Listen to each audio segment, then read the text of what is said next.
Arquivo Guaíba. Apresentação: Marcelo Salzano. Tudo bem, meus amigos? Muito boa noite. Está no ar o Arquivo Guaíba. Vamos falar sobre Pedro Carneiro Pereira, dito por muitos o maior narrador da história do Rio Grande do Sul. Na terça-feira, dia 21, completou 52 anos do seu falecimento. Um trágico acidente no autódromo de Tarumã lhe tirou a vida e o piloto Ivan Iglesias também veio a falecer.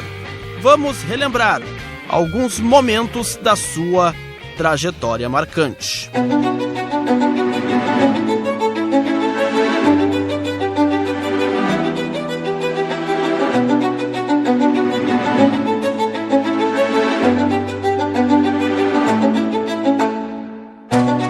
Pedro Carneiro Pereira nasceu em Porto Alegre, no dia 11 de março de 1938. Na Rádio Guaíba começou a sua trajetória em 1961, sendo a voz de diversas coberturas inesquecíveis. Em Copas do Mundo, narrou o tricampeonato da seleção brasileira no México. Vamos a 21 de junho de 1970. Brasil 4, Itália 1. O Brasil responde, bola com o Rivelino, consultamos o relógio. 17 minutos de luta na etapa inicial. 0 para o Brasil, 0 para a Itália. Sensacional decisão da Copa do Mundo. Everaldo para Tução ao lado da grande área italiana. Vai tentar bater a Rossato. Rossato em cima de Tução batendo contra a linha de fundo, cruzou, cortou de cabeça, tira, mandando a bola pela linha de lado, Belmonte. Boa jogada individual de Tução, tentando cruzamento, mas a defesa da Itália alta e conseguiu tirar a bola da grande área. Rede brasileira dos esportes, atirou Tução para Rivelino. Rivelino atirou para a boca do gol, Pelé, cabeçou.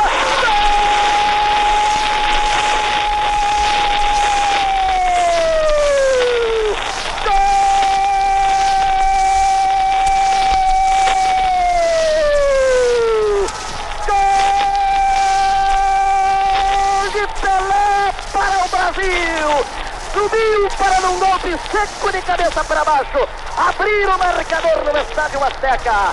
Agora, 18 minutos da primeira etapa. Brasil 1, Itália 0, Belmonte. A cruzada foi perfeita. Bertini não estava perto. Deixou o Pelé. Ele pulou, cumprimentou de cabeça, fazendo 1-0 sensacional para o Brasil, Pelé.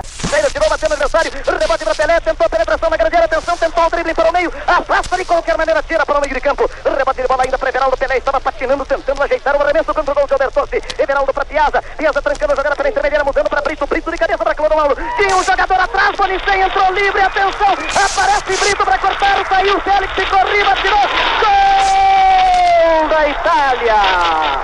Gol da Itália numa jogada toda errada de Clodoaldo.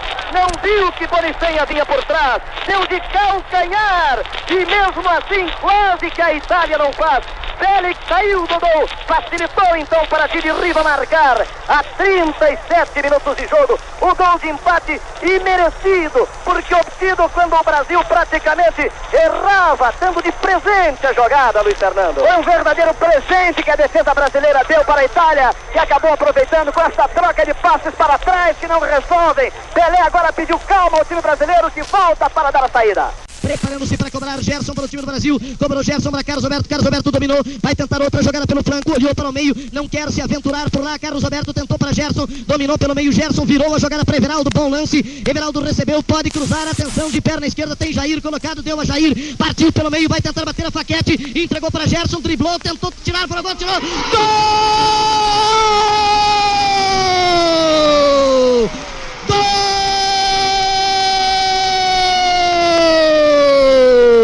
Notável gol de Gerson, de fora da área, uma bomba para o canto, driblando dois adversários primeiro. 21 minutos de jogo, Brasil 2, Itália 1, Belmonte. É um gol sensacional de Gerson. Ele que havia iniciado a jogada, observou o adiantamento do arqueiro, atirou lá no canto. 2-1 para o Brasil, estamos na frente, Pedro. pela cobrança para o time do Brasil, para o intermédio de Gerson. O tempo vai passando, consultamos o relógio. 25 minutos de jogo da etapa complementar. Faltam 20 para terminar a Copa do Mundo. O Brasil ganha por 2-1. Prepara-se Everaldo para cobrar. Atenção, deu toque para Gerson. O estádio inteiro em coro grita Brasil, Brasil. Gerson de perna direita, levanta para Pelé na grande área. Atenção, de cabeça para Jair, entrou, atirou. Gol! Gol! Jairzinho para o Brasil.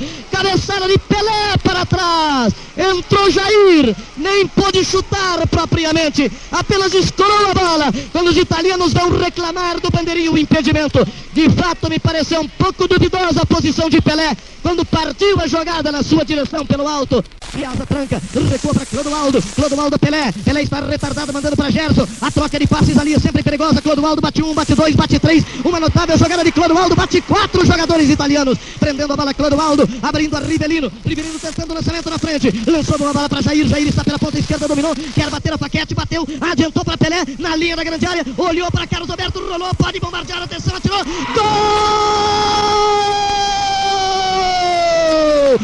Gol! Brasil!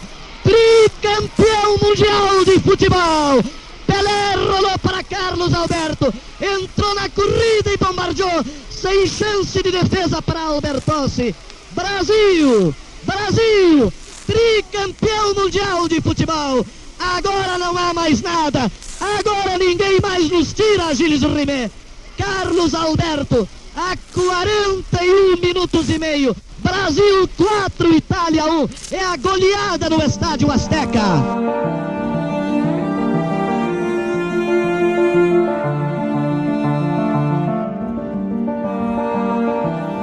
Além da locução esportiva, o automobilismo era sua grande paixão.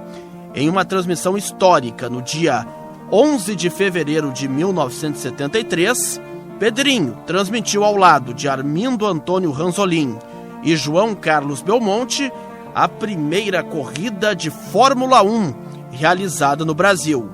No Autódromo de Interlagos, Emerson Fittipaldi venceu a corrida com a sua Lotus. Placa de 1 minuto, os carros começam a arrancar. Vamos ter a Brasil de Fórmula 1. Atenção, Brasil! Rádio Guaíba de Porto Alegre no Autódromo de Interlagos. O momento de intensa expectativa. Atenção!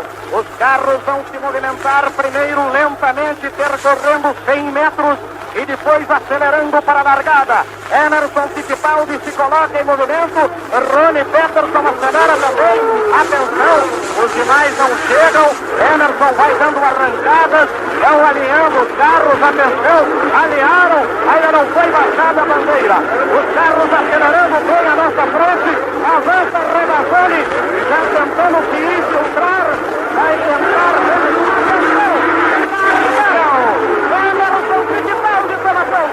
Emerson Fittipaldi tentando a ponta. Ele vai em direção à curva 1. Vai tentar Emerson Fittipaldi fixar a ponta na altura da curva 1. Emerson Fittipaldi tentando ir para o Brasil de Fórmula 1. No retão, Emerson Fittipaldi disparando, tentando manter a ponta do Grande Prêmio do Brasil. Ter também em segundo lugar o brasileiro José Carlos Fátio Moco, de excelente largada. Atenção, os carros já estão na curva número 3, agora na curva 4, aproximando-se da ferradura. Os carros estando à frente, Emerson Fittipaldi em segundo. Vamos ver quem é que vem em segundo. Em segundo lugar, o carro número 6, Carioca. Em segundo lugar, o carro número 6 de Moco. Emerson na ponta, Moco em segundo, em direção à curva do lado. Estão na subida do lado, 2 brasileiros na frente. Emerson na frente, Moco na segunda posição. Eles vão se aproximando da curva do sol, Ranzolin. Vamos ver, tem a impressão de que Emerson vai continuar predominando. Resolve hoje correr de ponta o Emerson quando vai para a curva do sol.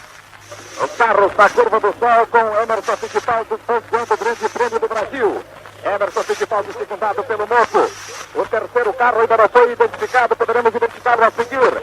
Emerson Fittipaldi já vai fazendo a tomada na curva do Sargento. Deve apontar em seguida na curva do Sargento. Ele que surge. Emerson Fittipaldi Fittipaldi perseguido pelo carro de José Carlos Patti. O carro que vem a seguir pode ser Sever ou o Stewart. Vamos ver quem é o Stewart. E o Stewart, Emerson é o quarto. Jack Hicks é o quinto. Já está o Stewart na terceira posição. Emerson foi na curva do oeste. Faz o Pinheirinho. Pinheirinho é também de Emerson. Moco é o segundo. Stewart é o terceiro.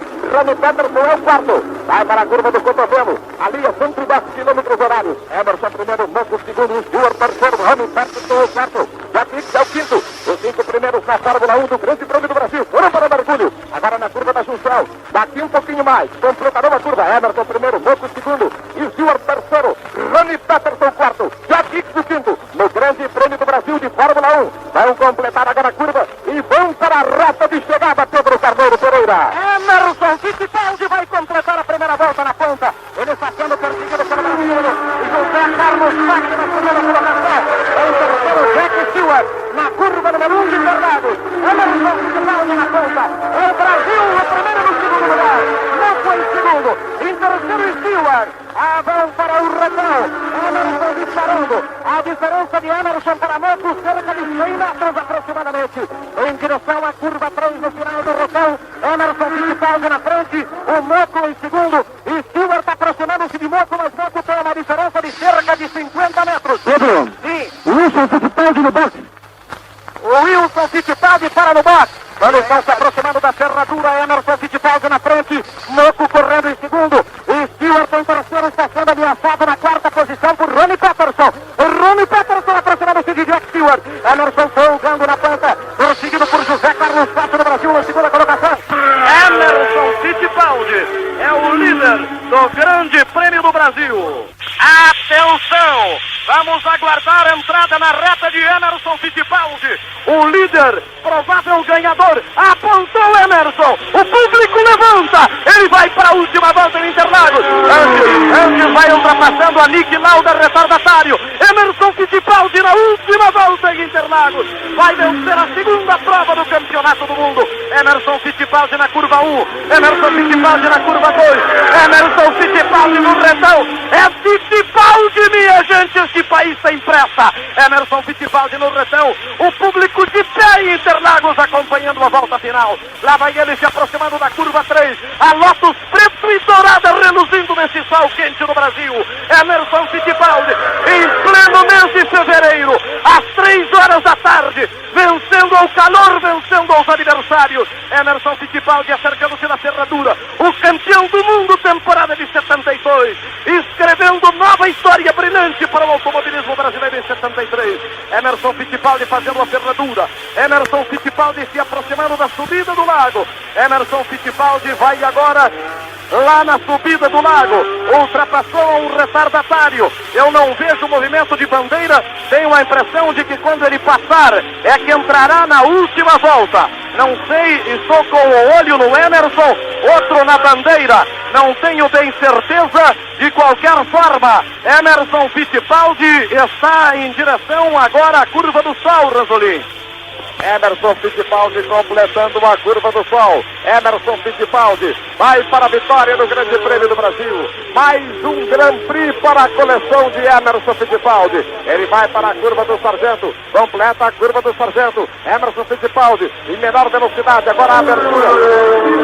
Interrompendo maior velocidade. Emerson Fittipaldi faz a curva do laranja. Mais um Grand Prix que Emerson Fittipaldi vai somar. Ele vai ganhar o Grande Prêmio do Brasil em Interlagos. O nosso campeão mundial rumo à vitória. Emerson Fittipaldi já venceu o Oeste. Faz a curva do Pinheirinho. Vai para o Pico de Pato. Saiu do Pinheirinho, acelerou em direção ao Pico de Pato. Ali diminui a velocidade. Chega a velocidade aproximada, como ele mesmo disse ontem, para Guaíba de 110. A menor velocidade no circuito. Arranca de novo no mergulho. Vai subindo agora na curva da junção. Emerson Fittipaldi na curva da junção. Vai agora completar a curva da junção para entrar na reta. Ele vai ganhar a corrida. Está terminando a corrida em Interlagos. Emerson Fittipaldi vai ser embandeirado por aí. Pedro, ele já completou, entrou na reta de chegada o campeão brasileiro. A volta Emerson, público de pé. Vibração em Interlagos. Foguetes. Emerson, braço para fora. Embandeirado. Emerson Fittipaldi embandeirado. Vitória de Emerson Fittipaldi no Grande Prêmio do Brasil, embandeirado com 17 segundos de diferença sobre Jack Stewart.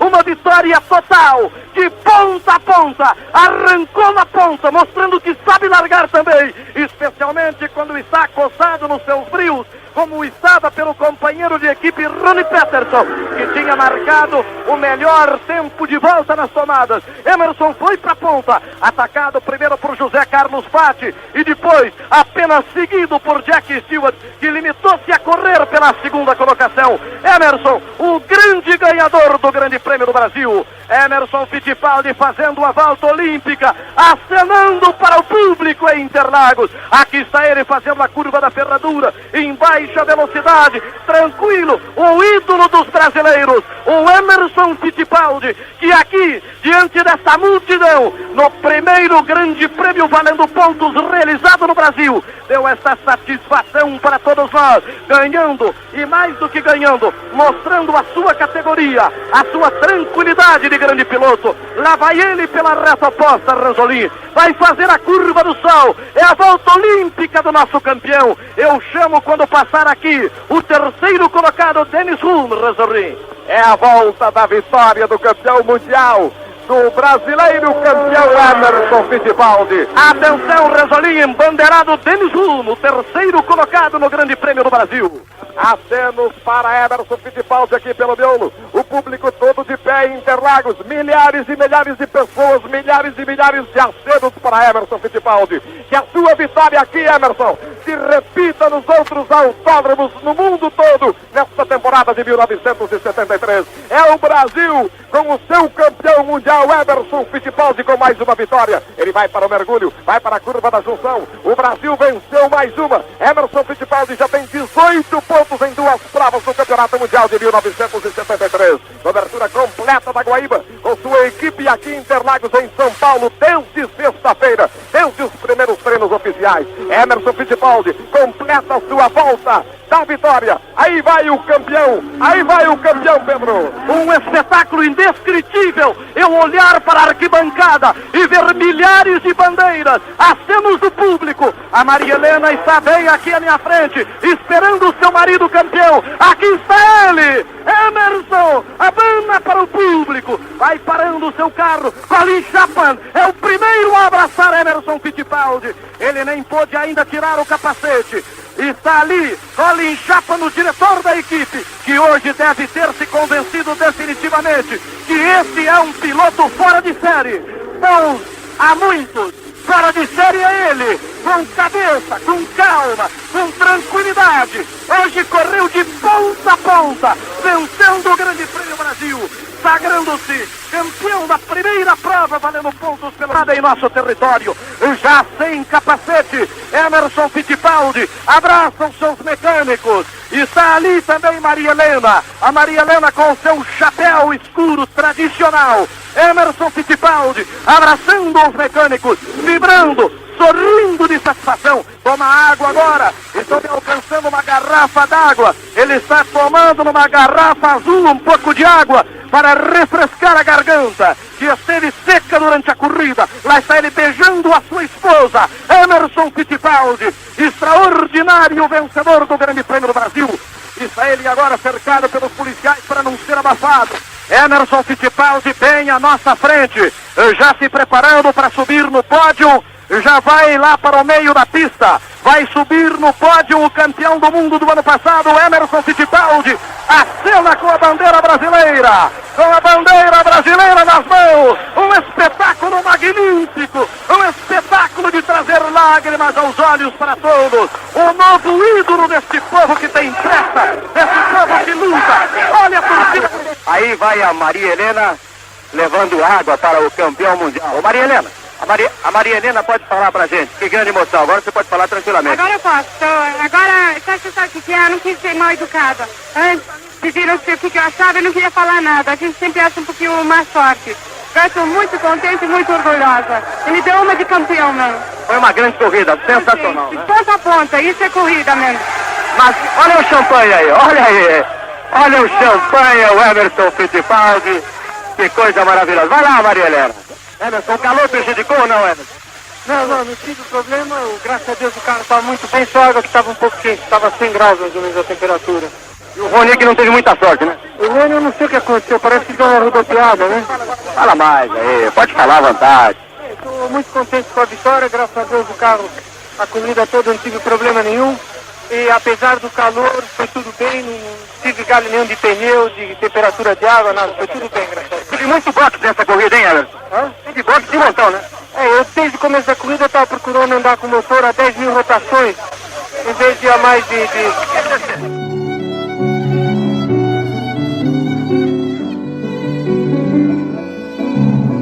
No dia 14 de outubro de 1973, Pedro Carneiro Pereira narrou seu último jogo pela Rádio Guaíba. Grêmio 3, Remo 0, no Estádio Olímpico, em confronto válido pelo Campeonato Brasileiro. Confira o terceiro gol de Carlinhos e trechos daquela transmissão. Bola com Anchieta. Anchieta dominando ao lado da grande área, cortando esplendidamente o adversário e rolando a bola para Cláudio. Cláudio avança pela intermediária. Cláudio vai carregando. Cláudio para Mazinho. O Grêmio jogando tranquilo, ganhando de 2-0 do Clube do Remo no primeiro tempo. Isso em campeonato nacional não é muito comum. Carlos Alberto a Tarcísio. Tarcísio prendendo pela meia. Joga bem o time tricolor. Tarcísio retarda para Cláudio. Cláudio a Carlinhos. Carlinhos enfrenta o seu marcador que é Cuca. Vai tentar bater a Cuca. Ainda Carlinhos trazendo para o meio. Carlinhos para Carlos Alberto. Carlos Alberto devolvendo para Carlinhos. Carlinhos enfrenta o seu marcador que é Cuca. Vai tentar outra vez o dribbling. Cuca vai recuando, ele tentou a passagem na bola para Tarcísio, a toque que o árbitro marca de Mendes.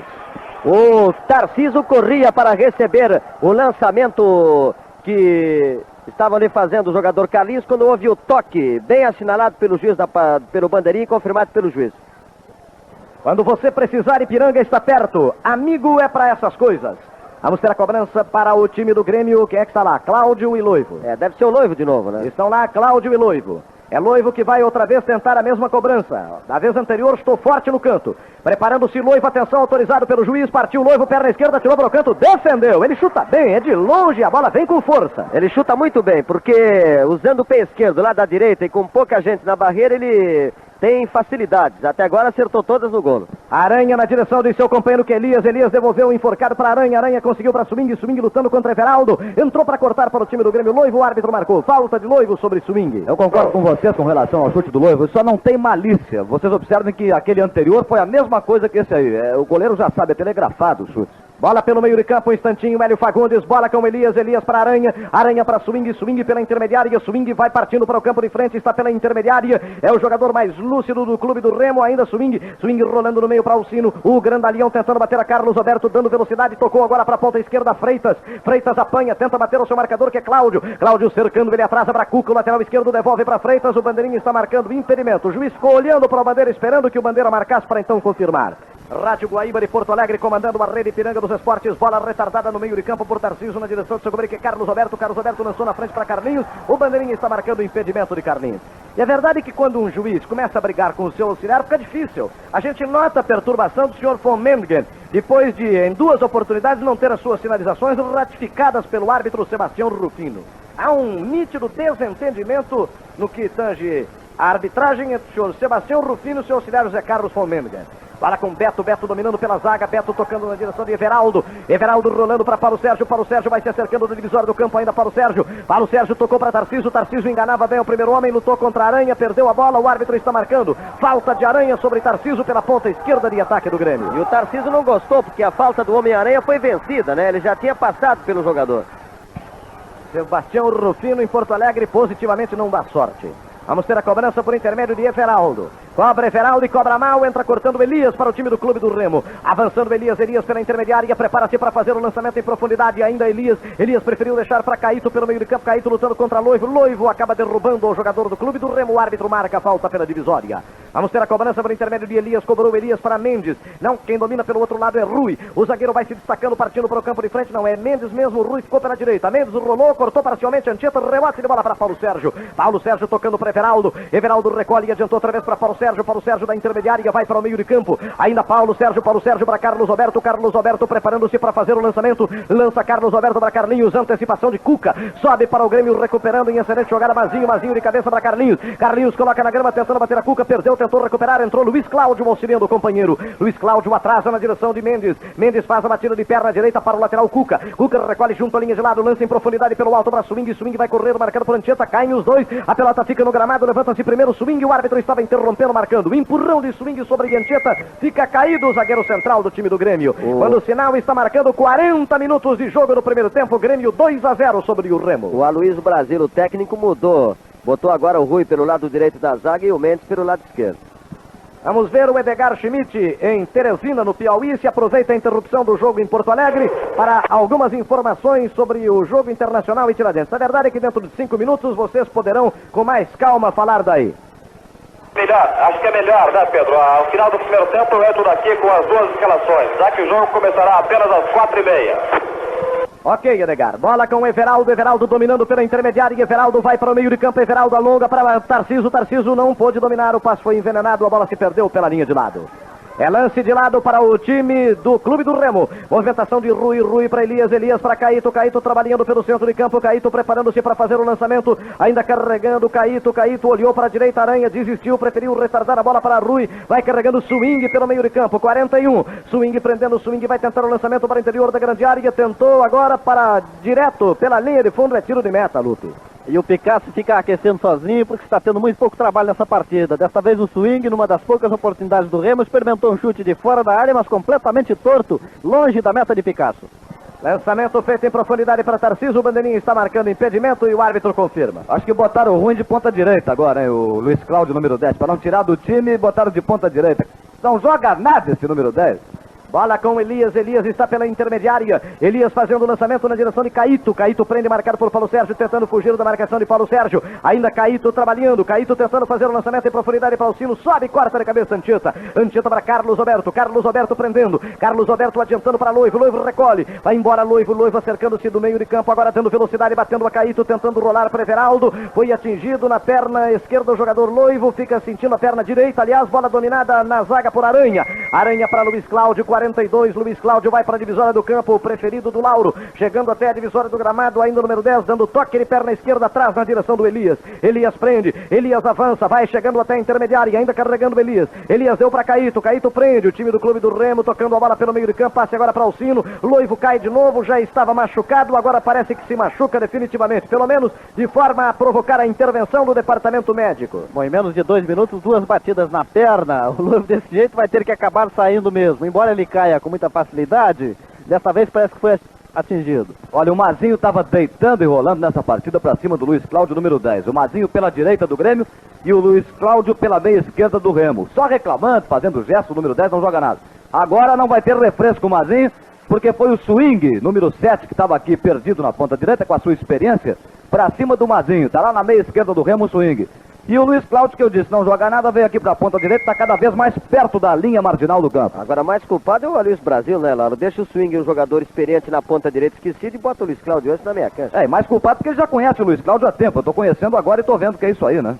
Rádio Guaíba de Porto Alegre, com ela, Rádio Timbira de São Luís, no Maranhão. Em Porto Alegre, Grêmio 2, Clube do Remo 0. Jogada errada de Carlos Roberto, perdendo para Swing. Swing ataca pelo comando. Swing atingindo a intermediária, ainda Swing de perna esquerda, tentou a passagem para Luiz Cláudio, cortou o Everaldo na direção de Loivo que está recuperado, mas está claudicando um pouco. Conseguiu dar o passe atrás para Mazinho recolhe. Vai embora Mazinho, cruzando a divisória e observando a colocação dos companheiros. Ainda Mazinho soltou para Carlinhos pela ponta direita. Carlinhos chama na marcação, a Cuca retarda para Carlos Roberto devolve para Carlinhos pela intermediária, vai carregando Carlinhos, vai para cima do seu marcador, que Cuca vai tentar batê-lo, recuando Cuca, avançando Carlinhos levou para junto a linha de lado, não consegue a passagem, agora há outro jogador por perto que é Elias, ele quer bater os dois, é muito difícil, acaba perdendo para um deles que é Cuca, insiste Carlinhos, melhor para o lateral do Clube do Remo, ainda insiste Carlinhos, agora Cuca tira sobre Carlinhos, a bola dá volta para Cuca, afasta então na direção do seu companheiro que é Freitas, ele recolhe pela intermediária, que dá o toque na direção do seu companheiro que é Swing trabalhando, Swing vai para o meio de campo, 44, Swing chegando até a divisória do gramado, marcado por Mazinho, adiantou para Alcino, Alcino. O comandante de ataque atira em profundidade para Freitas, passe muito longo, uma verdadeira atrasada de bola para o goleiro Picasso.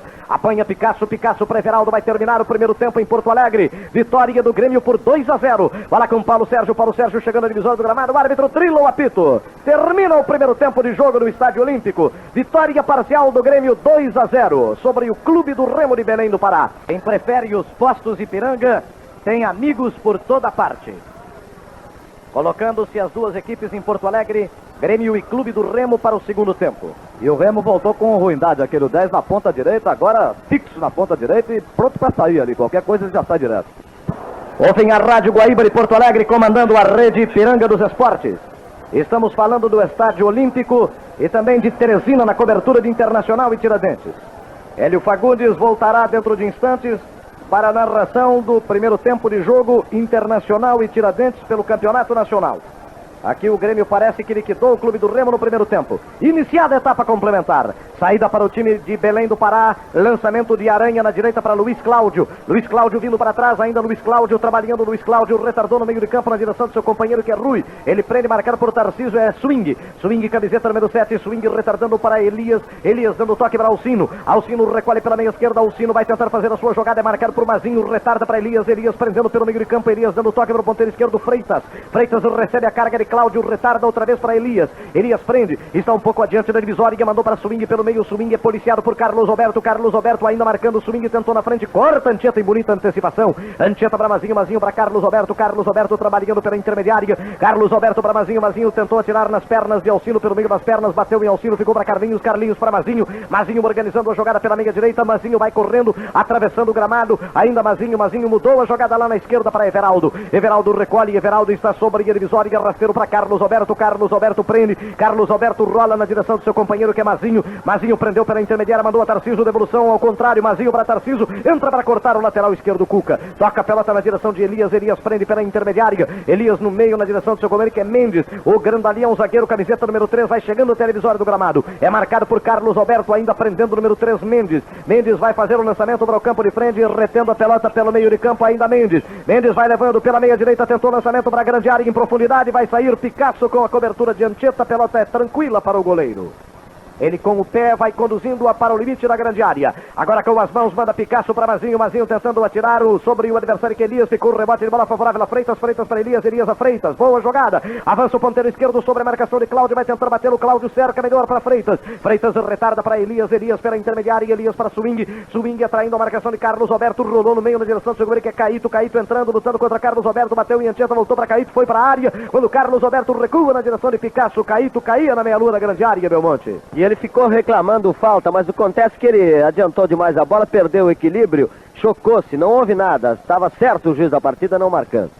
Movimentada a bola por intermédio de Picasso. Picasso para Beto. Beto pela quarta zaga. Vai carregando a bola pela intermediária em busca do meio de campo. Ainda o zagueiro do Grêmio. Chegou até a divisória do campo. Tentou soltar na esquerda. Soltou mal. Ficou a bola para Aranha. Aranha prepara-se para fazer o lançamento para o meio. Já vem Beto em recuperação. Se recolocando na linha de zaga. Enquanto Aranha continua prendendo a bola. Mandou no meio para Swing. Boa bola. Tentou para o Alcino. Rebate Anchieta. Rebate de bola favorável ainda ao time do Clube do Remo. Quem domina Luiz Cláudio. Luiz Cláudio prendendo pelo meio. Luiz Cláudio olhou para a direita. Rolou para Aranha. Aranha recolhe pela intermediária. Prepara-se para fazer a cruzada. Aranha devolve para Luiz Cláudio. Luiz Cláudio para Swing. Swing perde o controle para Everaldo. Everaldo para Loivo. Loivo pela intermediária. Loivo olhando para a colocação dos companheiros. Retarda para Everaldo. Everaldo na esquerda para Loivo. Deu mal. Entrou, cortou Aranha. Tentou recuperar. Loivo caiu. Aranha. Falta sobre o lateral direito que o árbitro assinala. Rádio, segundo informações da Embratel, caiu o circuito entre Teresina e Fortaleza e a mesa está tentando, ao mais rápido possível, restabelecer esse contato para que possamos contar com Hélio Fagundes no jogo Tiradentes Internacional, jogo 4 da Loteria Esportiva. Quem prefere os postos Ipiranga tem amigos por toda parte. Rádio Guaíba de Porto Alegre comandando a rede Ipiranga dos Esportes. Vamos ter a cobrança de tiro de canto favorável ao Clube do Remo por intermédio do número 10, Luiz Cláudio. Colocando a pelota no gramado, Luiz Cláudio vai correr para a bola, atenção, correu Luiz Cláudio, bateu fechado, segurou Picasso. O Lauro vai reconhecer que na cobrança de escanteio o homem é bom.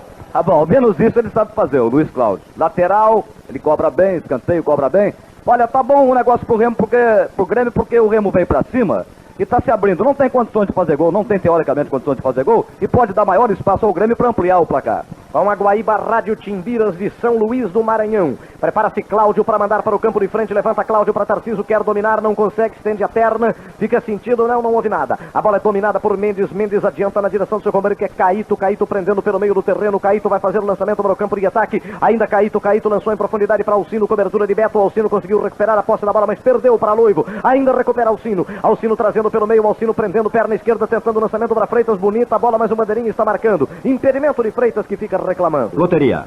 Fala. Jogo 6 no Presidente Vargas, Fortaleza 1, Nacional 0 em Fernando Ipiranga. Quem prefere os postos Ipiranga tem amigos por toda parte. Preparando-se Picasso para movimentar. Movimentou Picasso para Cláudio. Cláudio devolvendo para o goleiro Picasso.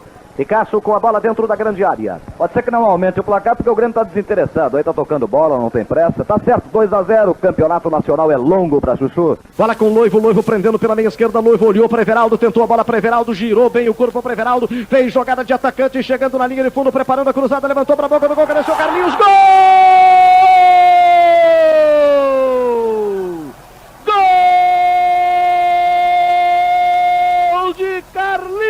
Para o Grêmio, jogada de Loivo para Everaldo, foi ao fundo de campo, cruzou como manda o figurino, entrou o ponteiro e de cabeça colocou na rede.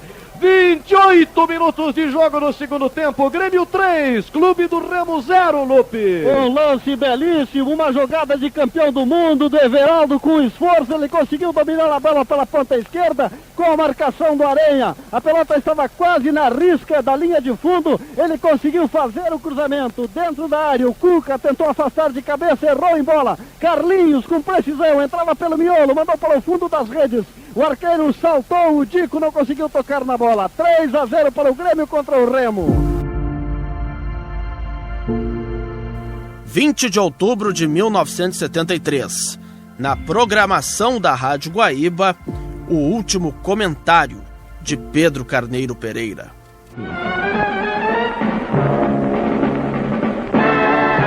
Com ingressos caros, teremos futebol e automobilismo no fim de semana. O Grêmio, vice-líder do Campeonato Nacional, joga em Vitória contra a Desportiva.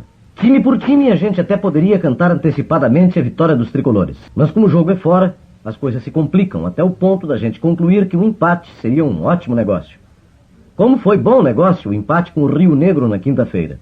Já o Internacional joga em casa diante de um grande adversário, o São Paulo Futebol Clube.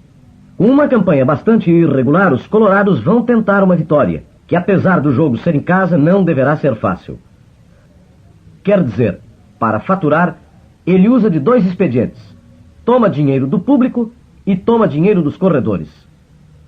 O Automóvel Clube sabe que apesar de oferecer prêmios insignificantes, como os de amanhã, os concorrentes aparecem. Então, faz as provas, não se importando que elas sejam muito inferiores ao que se poderia pretender. Se a prova de amanhã fosse pelo Campeonato Brasileiro, seria fácil a melhor da temporada. Não sendo, deverá ser apenas regular. Na categoria até 6.000 centímetros cúbicos, há 7 inscritos, sendo 3 de fora. São todos Opalas esplendidamente preparados que deverão terminar a competição sem maiores problemas, porque a prova é curta. Apenas 2 baterias de 25 voltas. Estes carros deverão virar em torno de 1 minuto e 17 segundos, o que representa uma média de 140 km por hora. Excelente para o traçado de nosso autódromo. E para alcançar esta média, os Opalas atingirão velocidades superiores a 200 km por hora no fim da reta e na chegada da curva do laço. Na classe até 3.000 centímetros cúbicos, José Asmus é franco favorito, com seu Opala 32. Enquanto que na classe até 1.600 centímetros cúbicos, aquela que tem o maior número de inscritos, a luta entre os Volkswagen deverá ser feroz. Separadamente, correrão os carros até 1.300 centímetros cúbicos, classe da qual participa um grande número de carros. Em conclusão, apesar dos pesares, a tarde em Tarumã promete bastante atração para o público. Boa tarde.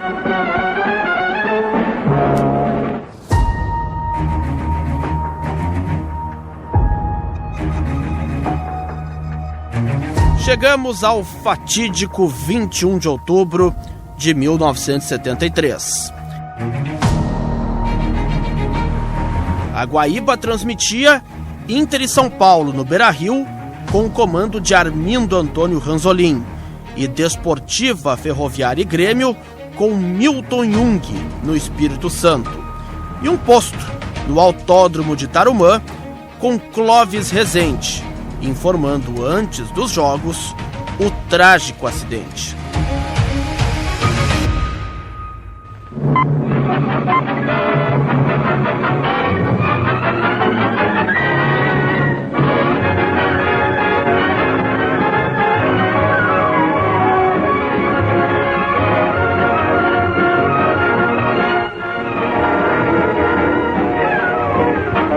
Esta característica identifica a equipe de esportes da Rádio Guaíba de Porto Alegre, no comando da grande rede Ipiranga dos Esportes, com Jornada Esportiva Ipiranga, oferecimento exclusivo de Ipiranga, produtos e postos de serviço.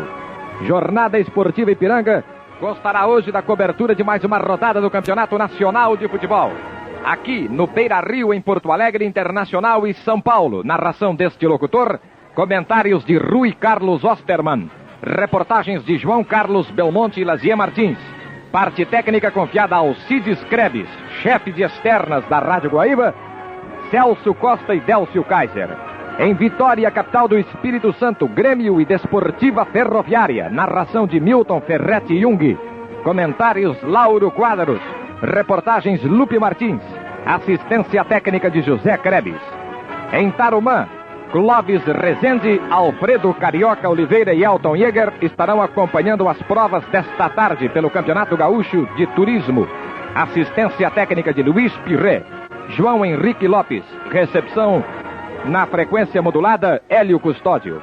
Nos estúdios, informações do plantão Antônio Augusto com a equipe de retaguarda, integrada ainda por Luiz Carlos Oliveira e Félix Valente. Na central técnica, comando de Miguel Giuseppe, mesa de som Geraldino Midiarte, transmissores Gil Araújo, comando técnico Bruno Steiger, supervisão técnica engenheiro Homero Carlos Simon, direção geral de esportes Pedro Carneiro Pereira. Em nome da equipe técnica e da equipe de esportes da Guaíba, muito boa tarde, senhoras e senhores ouvintes.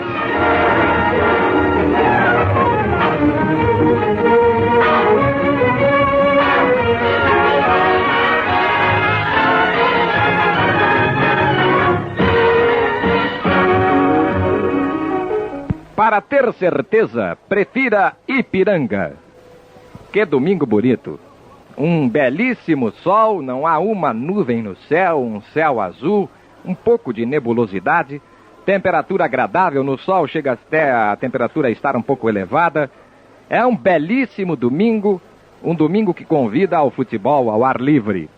E eu tenho a impressão que até às 15 horas e 30 minutos, horário em que deve começar o jogo do Internacional e São Paulo, este estádio vai receber uma grande torcida para um dia em que, quem sabe, o Internacional possa voltar a marcar 2 pontos aqui no Beira-Rio. Há quanto tempo o Internacional não consegue uma vitória aqui? O Internacional tanto precisa dela, hoje enfrentando um adversário muito difícil, é verdade, e que deverá ser um obstáculo terrível para o Internacional nos 90 minutos de jogo, mas o Internacional espera esta vitória ansiosamente hoje à tarde. E a torcida, que poderá ter um papel decisivo, que poderá colaborar decisivamente para esta vitória, eu acredito que ela estará aqui até às 15 horas e 30 minutos, porque este domingo também convida a vir ao estádio. A propósito das apresentações do Internacional neste campeonato nacional, depois da movimentação de todos os companheiros, o Lazier e o Belmonte que estão aqui no Beira-Rio, Antônio Augusto no plantão e o Clóvis de Rezende com a equipe da Guaíba lá em Tarumã, eu tenho alguns números que eu gostaria de abordar junto com os companheiros que trabalham comigo esta tarde na Jornada Esportiva Ipiranga, porque são números bem interessantes sobre a campanha do Internacional no que diz respeito aos jogos fora e aos jogos em casa. E poderemos até fazer uma comparação com outro representante do Rio Grande do Sul, que é o Grêmio, que hoje joga lá em Vitória, no Espírito Santo, jogo que vai começar um pouco mais tarde. O jogo lá em Vitória começa às 5 horas. O nosso primeiro contato com a equipe da Guaíba lá em Vitória está previsto para as 16 horas aproximadamente. A Ipiranga tem o que a sua lavoura de soja e arroz necessita. Partida preliminar em andamento, o Internacional já movimentou o marcador. Infanto Juvenil do Internacional em Novo Hamburgo pelo certame da categoria fase final, 1-0 para o Inter. 2 agora. Saiu o segundo gol neste momento. O São Paulo já chegou, hein? Apenas o roupeiro está colocando o fardamento do São Paulo aqui no vestiário informou que a delegação ainda não saiu do Hotel Everest. E o técnico Poi tem uma dúvida, exatamente na defesa, onde Forlan poderá sair jogando ou ficar na reserva. Se ele fica na reserva, confirma-se a presença de Nelson, que no meio da semana jogou em Florianópolis contra o Figueirense, porque Forlan entrou na meia cancha, uma vez que Zé Carlos, machucado, não pôde jogar. Mas agora Zé Carlos está recuperado, já renovou o contrato o ponta-direita Terto, que não jogou em Florianópolis porque foi expulso na partida contra o Cruzeiro em São Paulo por Agomar Martins. E o técnico Poi pode escalar Sérgio, Forlan ou manter Mário, Nelson, melhor dito, na lateral direita. Mário, Arlindo e Gilberto formando a defesa. A meia cancha com Chicão, que é o líbero, Zé Carlos e Pedro Rocha, Terto, Mirandinha e Piau. Devem ficar na reserva Valdir Pérez, que era da Ponte Preta, goleiro, que o São Paulo, quando comprou Chicão, trouxe também para o Morumbi. Valdir Pérez. O Paranhos pode ficar na reserva se o Forlan jogar, ou pode acabar saindo o Paranhos. Paranhos e Nelson estão viajando como zagueiros que podem ficar na reserva. Teodoro para a meia cancha, Ratinho e Zé Roberto para o ataque. E o técnico Poi vai enfrentar um problema porque ele não tem nenhum ponta de lança para deixar na reserva. O Ratinho é ponteiro esquerdo e o Zé Roberto é ponta esquerda do Juvenis, que está sendo aproveitado este ano nos profissionais. Fala, Antônio Augusto. Bem, há poucos instantes conversamos com a turma da Rádio Bandeirantes de São Paulo. O zagueiro Mário permaneceu na capital paulista em virtude do falecimento de sua genitora. Quem joga é Paranhos na zaga central. Perfeito, obrigado pela informação, Antônio Augusto. Então, o time do São Paulo, quando o técnico Poi chegar, nós poderemos confirmar oficialmente a equipe. O Mário, o Antônio Augusto está confirmando, ficou em São Paulo, jogará o Paranhos. Por sinal, eu vi o Paranhos jogar em São Paulo contra o Fluminense, formou dupla de área com o Mário. Não gostei nada do Paranhos. O Arlindo estava machucado, ele entrou de quarto zagueiro. Hoje deve entrar então de zagueiro central. Aliás, a propósito desse jogador, Belmonte, Paranhos, zagueiro do São Paulo, eu recordo que no ano passado estava em Aracaju, junto com o Antônio Carlos Porto e o Milton Jung, e lá nós encontramos a direção do clube de Alagoas, o CRA, o CSA, Centro Esportivo Alagoano, que era o dono do passe desse jogador, e esses dirigentes estavam em Aracaju para oferecer Paranhos ao Grêmio. Ficaram muito bravos porque a direção do Grêmio na ocasião não deu uma pelota para os dirigentes do CSA. Aí depois esse clube de Alagoas ofereceu Paranhos ao Internacional, que também não se interessou por ele. Hoje, este zagueiro está em São Paulo, no São Paulo Futebol Clube, pelo que você anuncia, estará em campo daqui a pouco.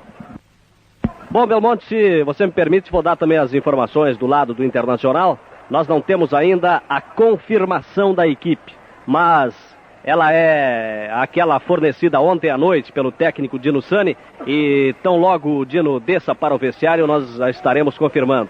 Essa escalação do Internacional anuncia Schneider na meta, Edson Madureira, Figueroa, Pontes e Vacaria, Tovar, Paulo César e Dorinho, Valdomiro, Borjão e Escurinho. Lazier? Sim. Essa não é uma escalação política, deve ser uma escalação técnica, não é? Provavelmente. Porque na política entrou o Cláudio Miro, só depois de jogar 2 partidas e soube que ele tinha uma atrofia na perna esquerda. Isso é escalação política, não é? Perfeito.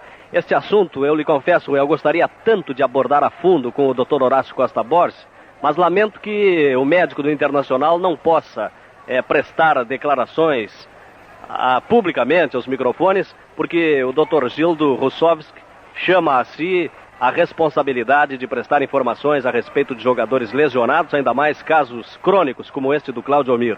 Bom, mas você pode perguntar o seguinte, pode ser que a atrofia tenha ocorrido no norte, você sabe, o norte, o calor, todas essas coisas, isso às vezes provoca problemas sérios, musculares até. Perfeito, exato. E no banco ficarão, Rui, Gelson, o goleiro, Gelson, Hermínio, Falcão, Pedrinho e Manuel. O Rafael, todo mundo sabe, foi expulso contra o Motoclube do Maranhão e cumpre a suspensão automática nessa partida de hoje.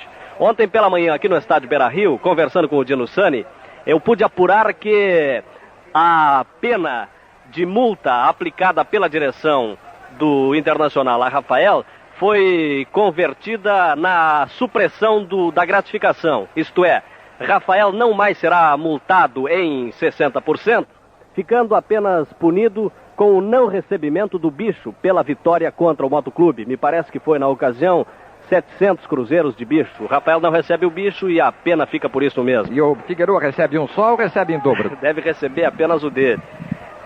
Mas aqui não, a Federação Gaúcha fica com os 5% que ele toca. Atenção, pega mais um. Atenção, Rosalém. Sim, claro, o que houve? Um acidente horrível.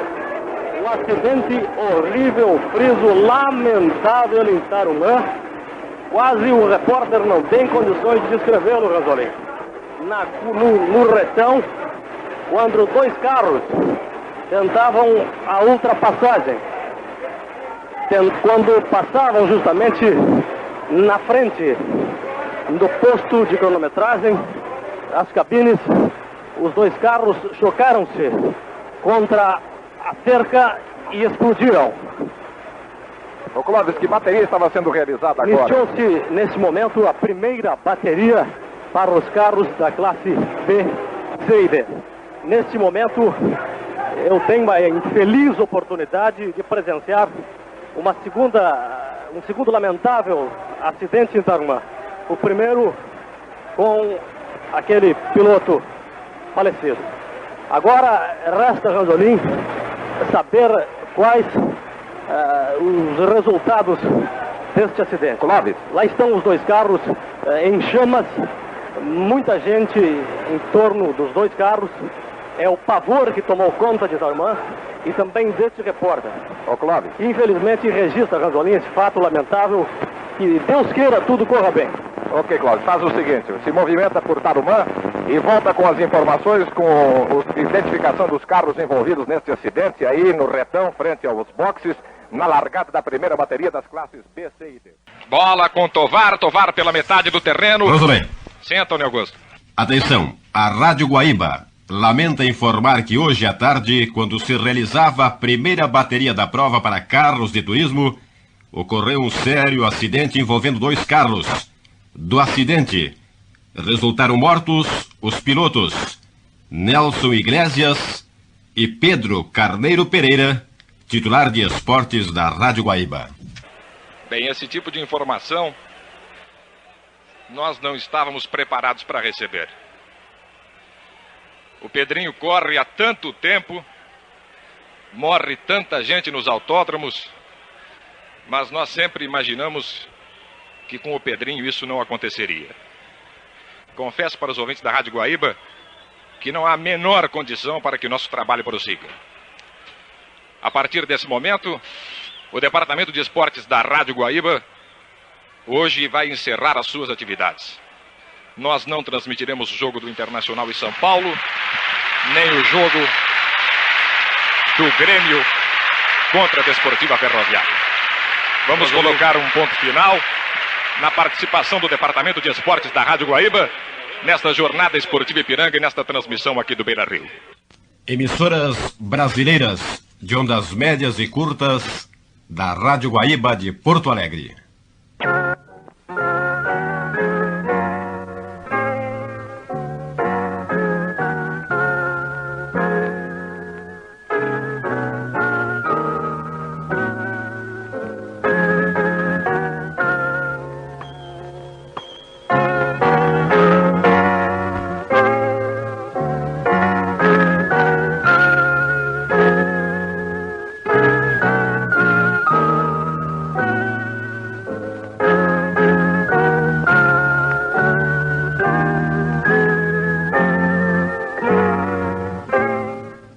Guaíba lamenta informar que hoje à tarde, quando se realizava a primeira bateria da prova para carros de turismo, ocorreu um sério acidente envolvendo 2 carros. Do acidente, resultaram mortos os pilotos Nelson Iglesias e Pedro Carneiro Pereira, titular de esportes da Rádio Guaíba. Aqui no Autódromo de Tarumã, a Rádio Guaíba passa a leitura da nota oficial, distribuída pela Federação Gaúcha de Automobilismo e Automóvel Clube do Rio Grande do Sul. É a seguinte: a Federação Gaúcha de Automobilismo e o Automóvel Clube do Rio Grande do Sul cumprem o doloroso dever de informar ao público em geral e aos automobilistas em particular o lamentável acidente ocorrido durante o transcurso da 4ª etapa do Campeonato Gaúcho de Viaturas Turismo, Divisão 3, no qual perderam a vida os pilotos Pedro Carneiro Pereira e Ivan Iglesias Veiga. Prova esta realizada hoje no Autódromo de Tarumã. Face ao acontecido, declaram-se as entidades em luto oficial. Porto Alegre, 21 de outubro de 1973. Pelas diretorias Enio Lunardi Machado, João Alberto da Costa de Fini, presidentes. Arquivo Guaíba, mesa de áudio Daniel Zucco, edições Guilherme Silveira, coordenação de esporte Rafael Pfeiffer, gerência de jornalismo e esporte Rafael Sequim, direção geral Claudinei Girotti. O Arquivo Guaíba volta no próximo final de semana. Boa noite. Você ouviu Arquivo Guaíba.